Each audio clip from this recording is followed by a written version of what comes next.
Welcome to the Accidental Experts podcast. I'm your host, Bryce Hamilton. I'm a licensed clinical social worker and a child and family therapist. I have been in practice for over 15 years, and I'm also a mom of 4. So I know the challenges both professionally and personally. I'm so glad that you're here today to grow your parenting toolbox. Please come as you are and be ready to learn. My goal is to make you the accidental expert so that you can raise healthy humans. Parents, please be advised that this episode should be listened to by parents first, before sharing with your children. It's best to listen to the sensitive material in this episode first so that you're prepared to help support your children in navigating the conversations we're about to discuss. So if children are in your presence, please listen to this episode at another time. Hi, everyone. Welcome back. I am so excited for our show today. We can welcome back Slesha Patel for the 3rd time. She is amazing. And today she's going to be talking to us about how to teach your teenage daughters or girls when too much is too much. And I think that topic just says it all. With that, let's get to Slesha. Thank you for round 3. I'm so excited. Yes. Okay. So today we're going to talk about talking or teaching our daughters when too much is too much. And when we were talking about doing this podcast, it's like, there's a lot of different things, but we both experience, and I'm sure all women have, of like too much. Where do we draw the line and what does that mean exactly? So I think girls can put a lot of pressure on themselves to succeed. And there's so many areas that obviously we could highlight in this. It could be sports for some people, grades, social success. It really varies for all of us. But what do you think can be the negative consequences of putting too much pressure on ourselves? Burnout is the first thing that comes to mind. And I mean, I remember being in that boat where like, there's just so much going on as a teenager. Like your body's changing, your brain is changing, hormones are all over the place, like social dynamics are changing. School is like getting harder and harder. Like the material's getting harder, but there's more and more homework, and you have to get better and better at sports too. And I'm still getting used to my new center of gravity after growing 6 inches over a summer. And it's just a lot to handle. And also as a teenager, you're like now starting to like shift gears to like what happens after I graduate from high school. Then what? What are my plans? And so it's a tremendous amount of pressure. And I used to feel like I had to be perfect, because if I wasn't, then I would never get into a good school to go to for college. And then I would never get a good job. And then my whole life would be in shambles. And it's like a tremendous amount of pressure to have on a teenager. But it's like, unfortunately, things happen so fast in those few years. And by the time you're 18, now you're an adult. Like that's a lot to handle, you know, even if there weren't all these other things going on. And I felt like, I think like by the time I got to college, I was just so exhausted. Like I really thought college would be the best time of my life. But by the time I got there, I was like, I'm tired. I barely got here. Like the goal was to get here. And now like, it's only going to get harder. Like there's even more that's expected out of me. And now I am a whole adult too. So like, I just think like, the way that our society is structured too is not in our favor. Yeah. We really go from being kids, right, to adults in 4 years. That's insane. It's so fast. Yeah. Well, and you have like it's like you add dating in there and you like, right. So we're like navigating so many different areas. Every single area is shifting, and all in 4 years. And we're all supposed to figure it out. And it's so much pressure. So burnout is great. And I think along with that, I mean, mental health challenges, right? Like people who have never been anxious before are anxious. People who have never been depressed before are depressed. People who have never had trouble with time management are maybe struggling with time management, and maybe relationships, and, you know, their identity is changing, right? In whatever ways that can, like, there's so many things. So you're self-exploring, you're exploring your environment, there's just a lot of demands. So I think it's the potentially a perfect opportunity for self-destruction, right? To go down some really unfortunate paths that can change our lives. So, I mean, it can be really negative, but also on the flip side, it's like in 4 years, you're also having this opportunity to like make decisions about your life and decide what you want to be and where you want to live, and being able to decide who your roommates are, and like all these different great opportunities and like how much do you want to play basketball? Like, actually I'm done. I don't really want to do that. Yeah. And so you do get some freedom in that, right? And driving is a huge freedom. But there's also expectations that come along with that. So it's a tricky spot to navigate. So I agree. Yeah. Burnout for sure.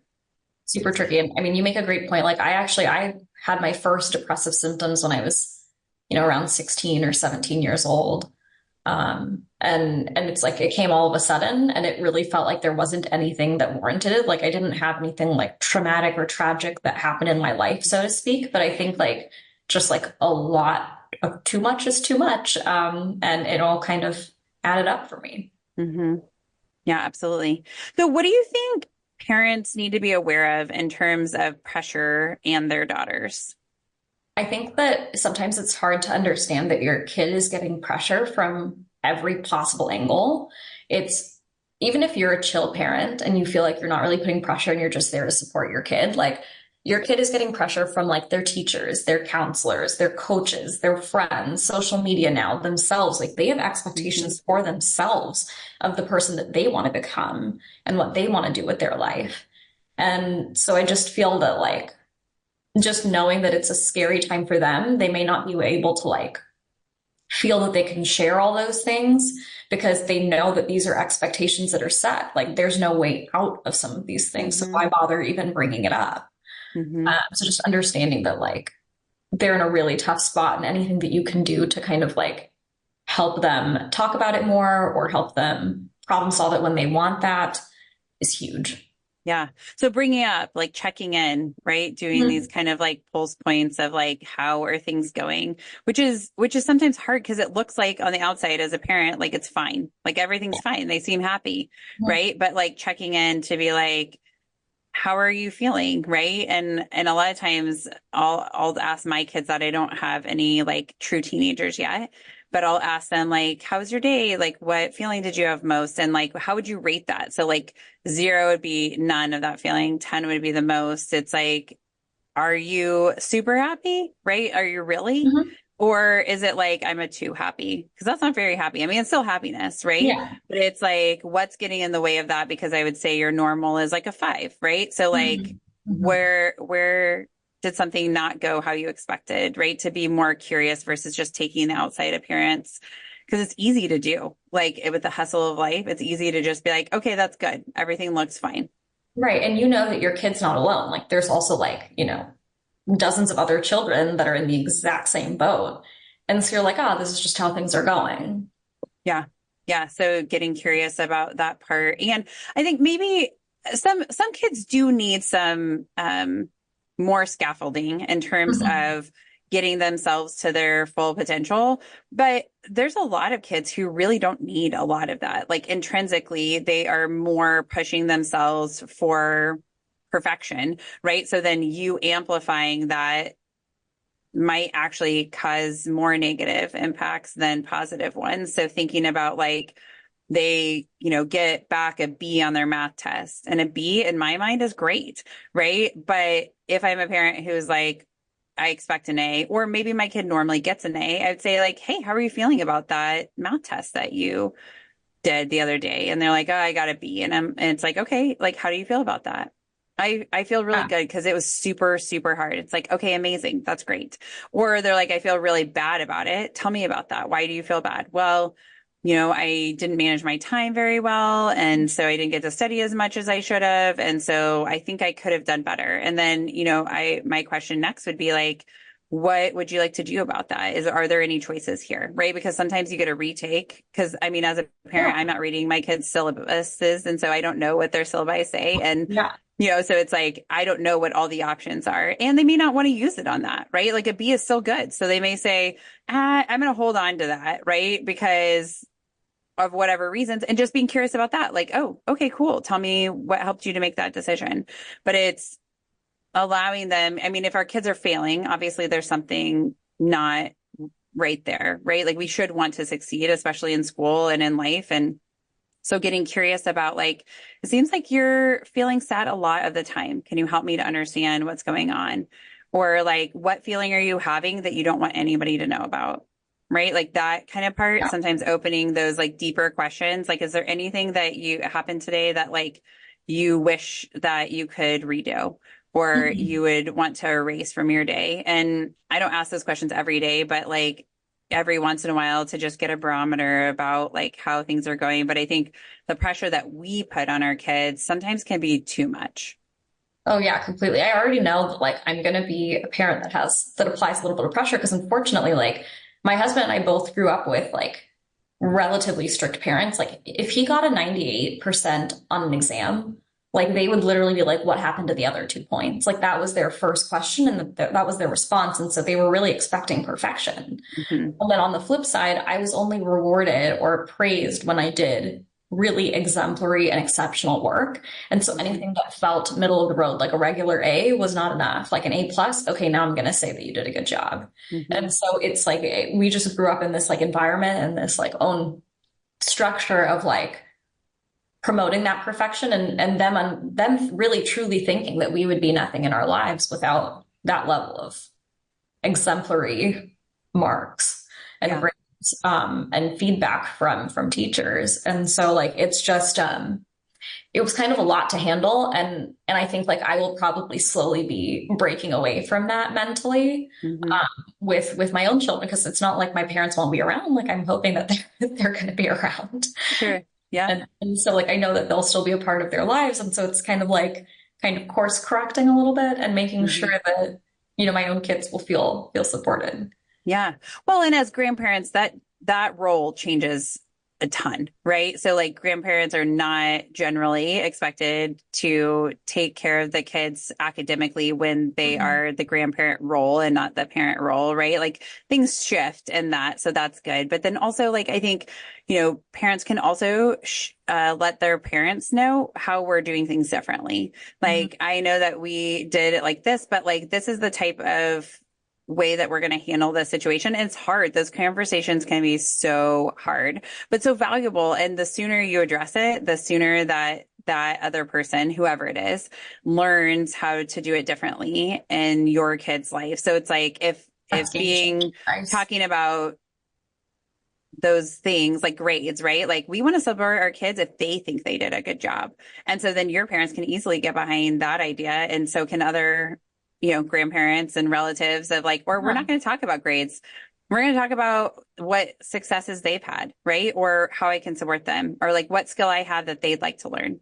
Yeah. Um, and so it can be a totally different role, but like we can renegotiate those things. And as people are going in those journeys, I mean, it's never too late, even if you have a teen and you're like, okay, we want to rewrite how grandparents are addressing these things or what things they're talking about, then we can do that. Like it That's is huge. That's allowed. game changing. I love that. Yeah. Really breaking that cycle and like resetting. Yeah. And we're all learning, right? So like Yeah. our parents did the best that they could, and Mhm. that's what they, were trained and are taught. And so then when we learn that something can be better, then it is our responsibility to also let people know, right? Like we're going to do Mhm. this a little bit differently because we think it's better. So Yeah. that's Yeah. cool. Okay. So can you share some of your story and how pressure impacted you? Yeah. So I think like I mentioned that my depressive symptoms started around like when I was a teenager. And I think even before that, I remember being 15 years old and just sitting down on my bed. And we had just moved into a newer home. And so I gotten a new mattress because I upgraded from like my, twin bed to now a queen bed in this new room. And I remember just sitting down on the bed and just like immediate instantaneous tears just because it felt so good to just sit down. And it was like a busy week of school. And I remember I was both on JV and varsity field hockey because it was like one of those things where you're young and so they want to keep you on JV, but like you're talented enough to play varsity as well. And so I was playing both sets of games, which is not like a low level field of, play. Like it's now like Yeah. a game is harder in itself. And so I was just trying to keep up with that plus school, and all my extracurriculars. And I was just so tired. Like it was really all just too much. And it felt like I had no choice. Like this is what everyone else is doing. Somehow everyone else is succeeding with this. So why Hmm. am I struggling with it? And it's about like, I think like I didn't understand that like everyone's not the same. Like sometimes, like some people need 30 minutes to learn a math concept. Some people need 2 hours to learn the same math concept, right? Like there's some flexibility there in my own journey that I didn't understand that I had. Like I just felt like I had to be like on par with the masses of what everyone else was experiencing. Hmm. And even summers felt like critical times. Like if you didn't come back with a glow up, then like what did you even do over the summer? Hmm. And so I felt like that was really hard. And I remember at 15 feeling like my body is telling me no, but there's nothing I can do about it. I just felt really stuck. And I remember the next time that happened to me, I was 27 years old. And I was in my dream job at the time. So it wasn't like I was aspiring to do like, I mean, I wanted to grow in my job, of course, but it was like, I made it. Like I had my I made it moment. I was living my dream. And I was still feeling that way. And I felt that so aggressively. And my body again was like telling me no. Um, I did have a couple of suicide attempts, my most recent one being in 2020. And I really hope that I never go down that path again. But I wholeheartedly now, having had those experiences, believe that like you have to like kind of take a little bit of control of your own life, and you have to like take directions from yourself. You have to learn how to like take that feedback from yourself and figure out what you can do in your power to change it without paying attention to anyone else's plans or where they're at. If that means you need to take a gap year, if that means that you need to like put yourself into some program, like it is what it is. Like you're on your own journey, you're on your own path, and like it doesn't reflect on you poorly to take longer to accomplish something or to achieve your goals. Like that's okay. Like we can do things later in life in a healthy way instead of living with that trauma and like resentment and symptoms that are just getting worse and worse because you're not dealing with them. Yeah. Thank you so much for talking about the suicidal attempts that you had, because I think that's something too that is so hard, and people often don't want to share that because it feels so raw. And I want to say, if anybody out there is having any suicidal thoughts, please reach out to your loved ones, talk to your primary doctor, get support from a therapist, something to help you navigate what is making you feel that way. Because ultimately, I would say now you would say is so worth all the work that you did to get to be where you are today. Yeah, completely. And I think that like if you're feeling really stuck and the people in your inner circle aren't giving you the kind of support, or you're not like feeling any sense of relief and hope from that, keep trying, keep seeking somebody new out. And it's painful to do, and it takes a tremendous amount of bravery and courage. I wish somebody had told me back then that it is so worth it on the other side, Mhm. when you can look back at your journals from that time and be like, wow, I was in a really dark place, and be like, I don't feel any of that anymore. Yeah. And you might not think it's possible for yourself. I really thought I was going to have to live whatever days, years I had left in my life like that. And that's just not the case. And I think a big part of the reason I'm willing to speak about it so openly is because I am in a better place right now. Otherwise, it would be really hard for me to go back and reflect on that time, because it really just felt like a place where you can't get out of it. It really felt Mhm. that way. But if you're not getting the kind of like support and warmth that you need from someone or anyone, just keep seeking that out. Be brave enough to give yourself that chance.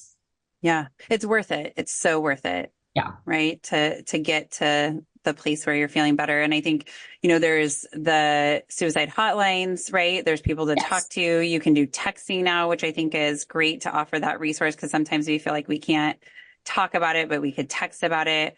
I Mhm. think keep advocating for yourself, but pressure can really become toxic when we have too much of it.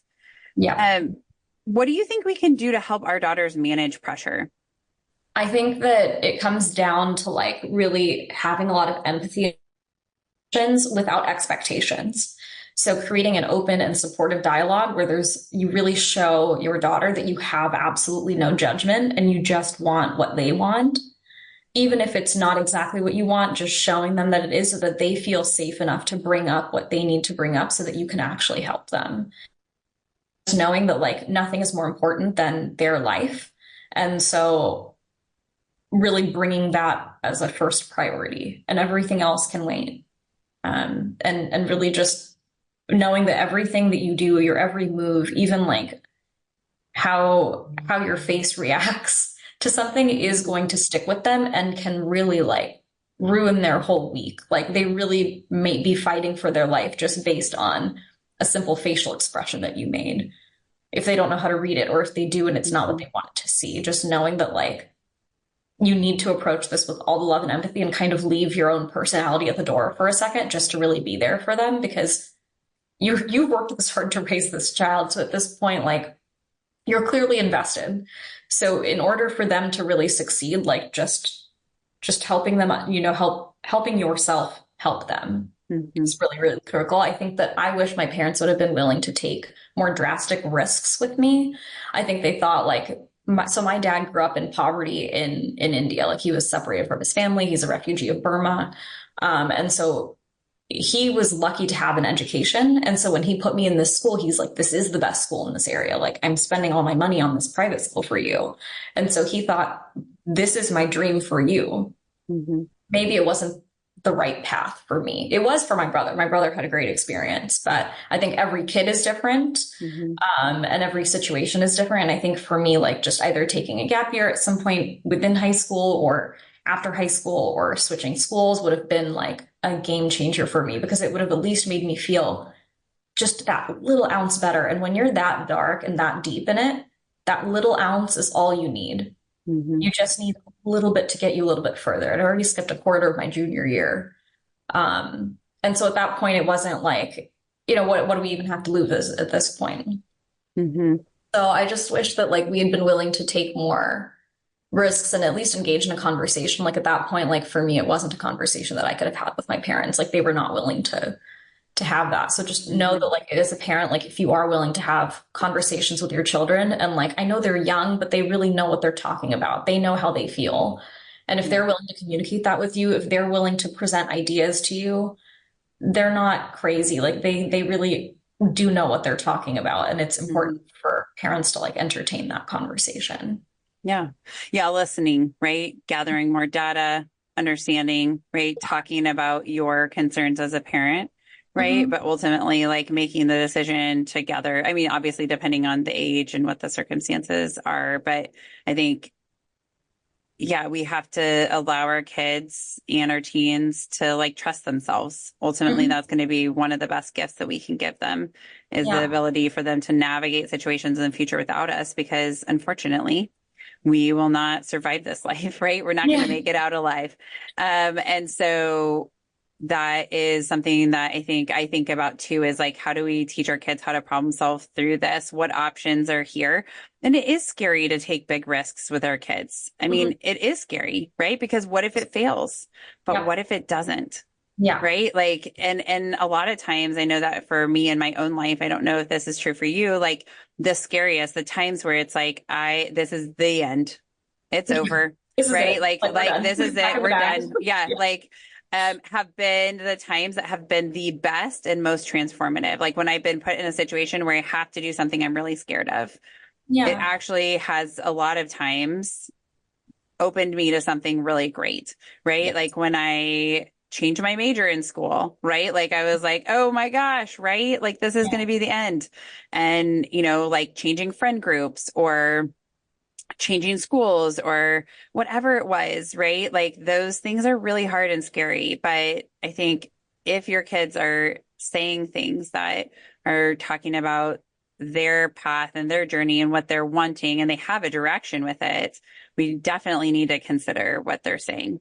Yeah, for sure. I know that there was one family that I know of that took a really drastic risk, and they were good friends of mine from my very first school ever through high school, and they decided to just pick up and move their family from Kansas all the way to Florida. And that was the right move for them, and they were willing to take that risk, and I think it paid off, because it really was not a great situation for them where they were. Yeah. Well, and it doesn't work for everybody, right? Like moving across the Really country or to expensive. another world. And yeah, there's lots Yeah. of barriers that can be in there, but sometimes we do have the resources or, we have been offered a job in another state that we Mhm. could take that like maybe we should really consider that. Maybe it'd be good for us and our kids, right? Like Yeah. considering what doors might open with this. Change is hard, but good, right? It's one of the Yeah. things that is consistent in our lives is that things are going to change. And back to this part of having suicidal thoughts, like that, I oftentimes will tell my patients, like, when they're in their darkest place, like, I'm holding out hope because I know that this is going to get better. And until you're ready to hold on to the hope, I'll hold it for you. Oh my gosh, you're gonna make me cry.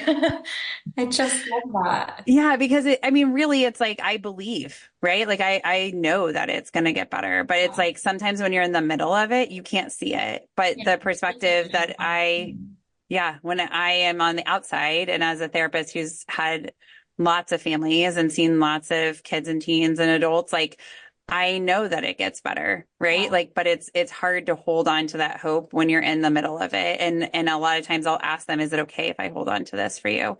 And they're like, yes. And then I'll say, when we're in a better place, are you ready to take this back? Like, this is something I want to give to you because you've done so much great work and you're in a good place. Would you like to hold on to your own hope? And they're like, oftentimes, yes. And so, it's a fun conversation, but it's hard. I mean, it's both sides of that. And I think life is that, right? Like some days are really awesome and some days are really hard. Mhm. And it can be from one day to the next. And I think sometimes, like you said, like nothing happens in particular, but it's everything. Mhm. It's a culmination of all the pressure from all the things that we're taking on. And it's like, sometimes I ask people too, like, how can you lighten this load? What's one thing we could take off your plate that we don't need? Yeah. Um, and sometimes it's like, I don't know about you, but if you're aiming for that 100%, you might spend 3 hours on assignment. Really, you should have spent 30 minutes, Oh my right? gosh. I feel like I wasted so much time like double checking assignments just so that I could get the grade that like others were expecting me and I was expecting of myself to achieve. Hmm. Yeah. And I think that's the thing. And so I talked about that too, oftentimes in my office is like, okay, so what is the difference in how much time it takes to get like a 95 versus a 99? Hmm. How much time is that? And is it worth it? Right. Or a 90, right? Like, and it depends on your academic setting, right? Different grades and different places are different letter grades. And so, like with those high achievers, it's also like managing that part of like, is it worth it to you? Like as a parent, I can't come in and tell you that it is or isn't worth it. And as a therapist, I can't tell you that it is or isn't worth it. I can't do that for you, but I can ask you if it's worth it. Because if you're staying up till 2 a.m., it's because you had practice and whatever, and then assignments. And I mean, is that worth it? I mean, for Hmm. me personally, as an adult, no, right? No, Like it's absolutely. not, right? Yeah. Because my sleep is valuable. My relationships with other people are valuable. Yes, getting good grades matters, but not as much as like my overall health. And like no one in my professional life, now people are going to ask me, but no one in my professional life ever asked me what GPA I got. Like no one Yeah. cares. No one No cares. one cares. I have the degree, I have the license. That's all that matters, right? And I remember my parents would say, what do you call the person who graduates first in their class in med school?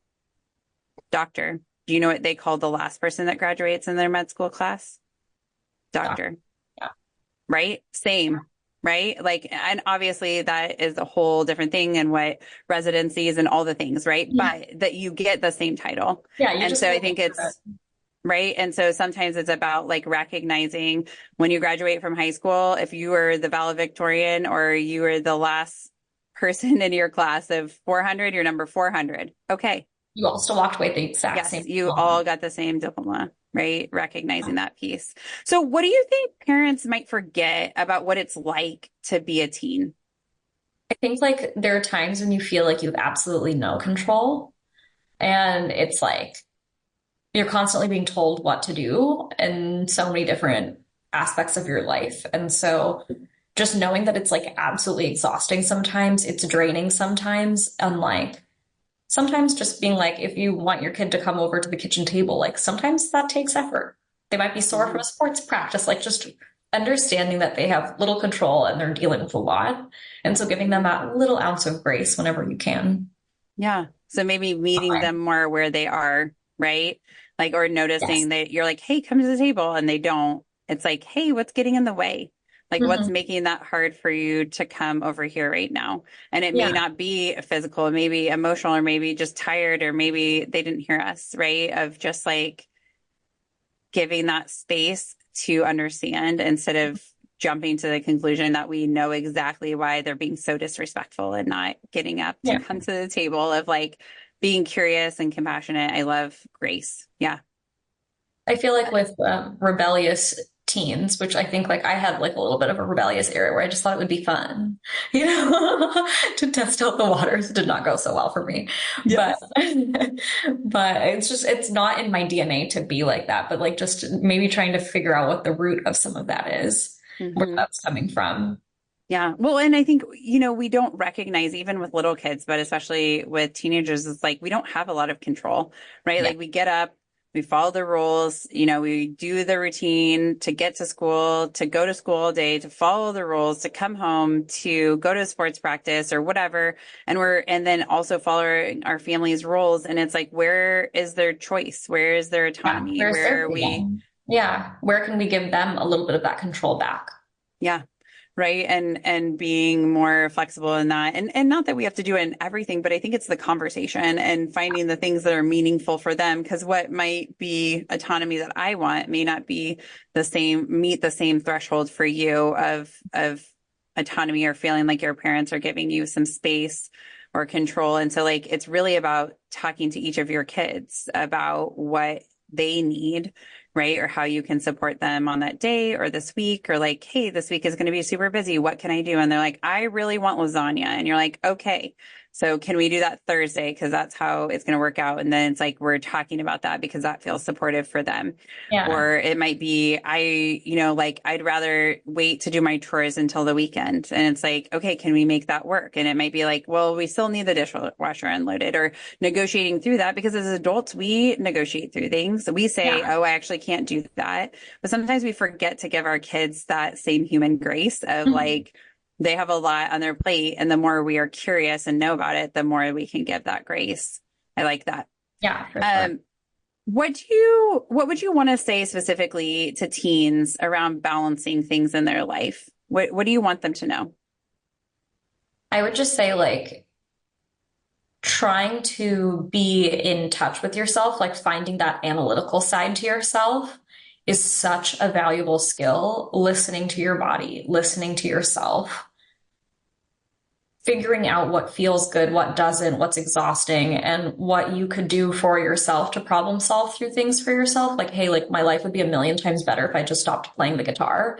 Like, then maybe like bring up that conversation and being brave enough that even if it's something that makes you feel less strong and it makes you feel weak and it makes you a little bit embarrassed to say, being brave enough to tell at least one person that you think will listen to you and will take you seriously and won't judge you for it. Find that one Mhm. person, like take the time to find that one person in your life. Hopefully you've had them for a bit. Hopefully it's, a parent or a sibling or a friend or a teacher, just somebody that you have in your life already. If you don't, seek that out because it might just really, really change your life to be able to even just start that conversation and get to somewhere where that's going to be better for you. Because I mean, it's not that we can avoid it entirely, but if people could not have the path that I had, I think that would be pretty great.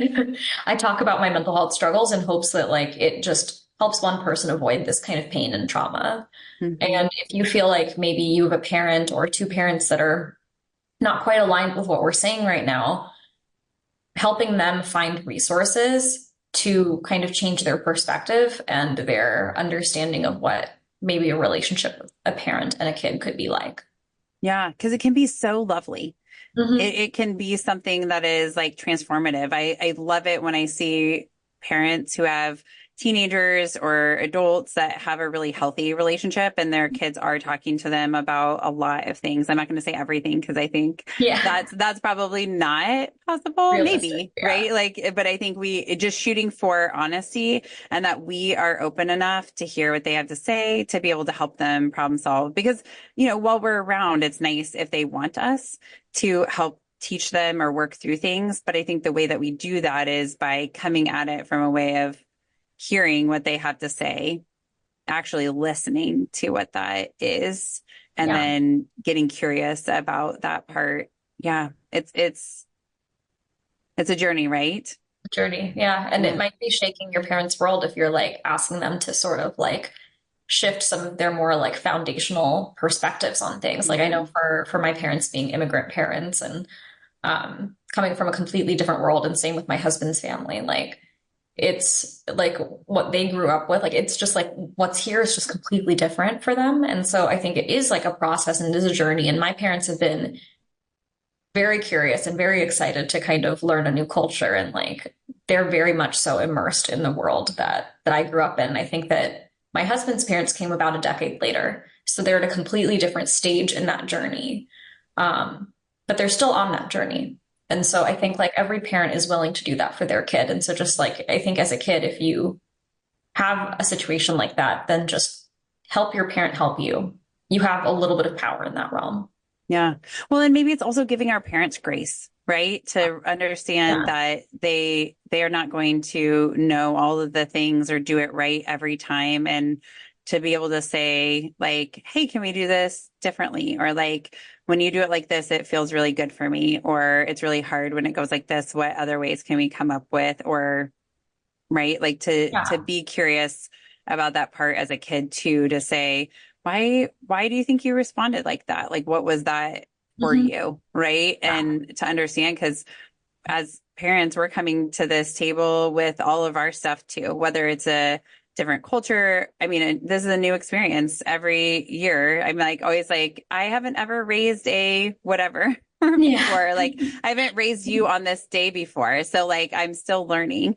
There's so Yeah. many things that are still emerging, and we're all doing this together. So, I love this idea of having it being a collaborative journey, like using supportive resources, right? Whether that's our parents or our friends' parents or a teacher, or whoever, somebody who Yeah. believes in us to help us with this journey, and also being honest about where we're at, Mhm. about sharing what's going on, because too much is too much, right? And sometimes we Yeah. do need to quit playing the violin, or we do need to quit playing so many sports, or we need to focus on one thing, or we take a total break from athletics and just focus on academics for now, or Mhm. whatever. We want to speak a totally different language, and we're going to figure out how to do that.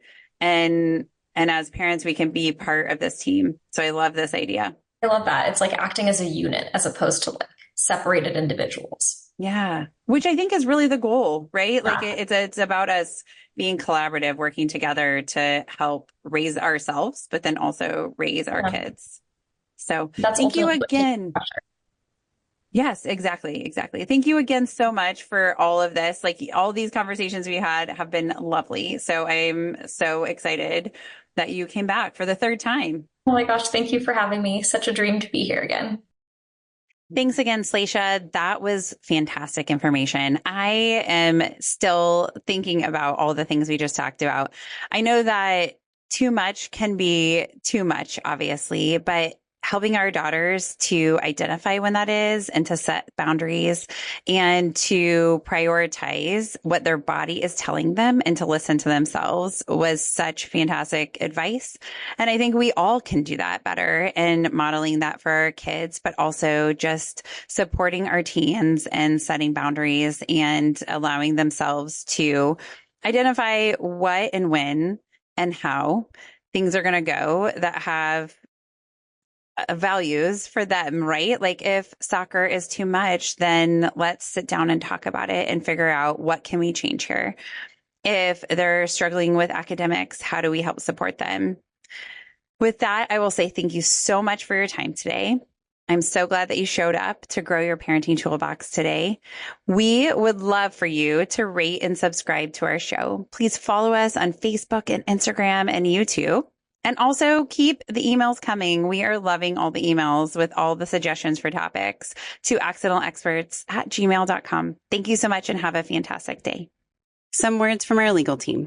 The information presented in this podcast is not intended or implied to be a substitute for appropriate professional advice, diagnosis, or treatment. All content, including text, graphics, images, and information contained on or available through this podcast, is for general information purposes only. This podcast makes no representations and assumes no responsibility for the accuracy or information on or available through this podcast, and such information is subject to change without notice. You are encouraged to confirm any information obtained through this program with other sources and review all information regarding any condition or treatment with the appropriate professionals. What we're saying is, yes, I am a real therapist, but I'm not your therapist.